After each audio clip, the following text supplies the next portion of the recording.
Kalau orang asing kita kasih $100, kalau yang dalam negeri kita kasih tadi 700.000. Kemudian anak sekolah tadi ada yang turun 50.000, tapi kita putuskan dari Rp5.000.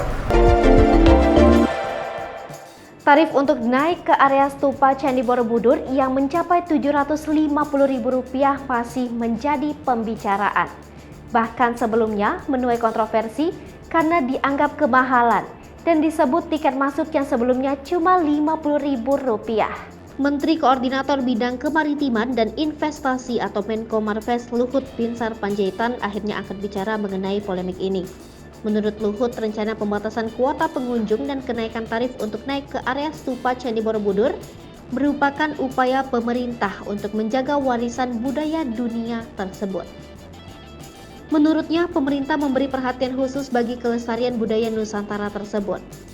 Menurut Menko Luhut, sebagai situs sejarah, Candi Borobudur memiliki berbagai kerentanan dan juga ancaman. Berdasarkan kajian dari berbagai ahli yang memberikan masukan kepada pemerintah, kondisi situs bersejarah itu saat ini mulai mengalami pelapukan. Selain itu, perubahan iklim, erupsi gunung berapi, gempa bumi juga menjadi tantangan tersendiri.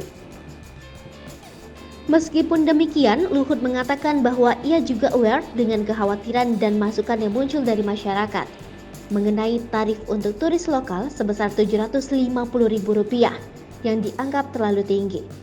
Merespon hal itu, Luhut mengatakan bahwa rencana tarif yang muncul saat ini berjumlah final karena masih akan dibahas dan diputuskan oleh Presiden Joko Widodo di minggu depan. Namun, dia memastikan bahwa rencana kenaikan tarif untuk turis asing menjadi $100 Amerika Serikat tidak akan berubah.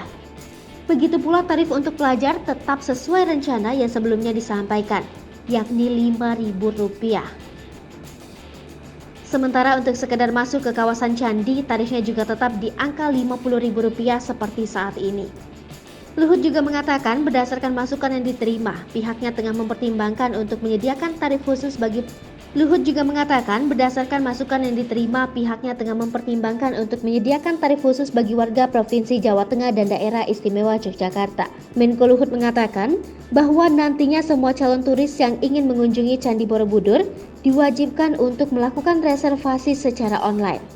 Hal ini dilakukan untuk mengatur aliran pengunjung. Warga lokal pun juga akan diajak untuk lebih berkontribusi.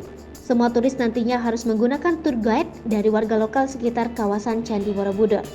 Selain itu, turis diwajibkan untuk menggunakan sandal khusus atau upanat supaya tidak merusak tangga dan struktur bangunan yang ada di candi. Sandal ini akan diproduksi oleh warga dan UMKM di sekitar Candi Borobudur. Hai pemirsa Sri Popo TV, jangan lupa komen, like, dan subscribe, serta tonton terus berita-berita terupdate lainnya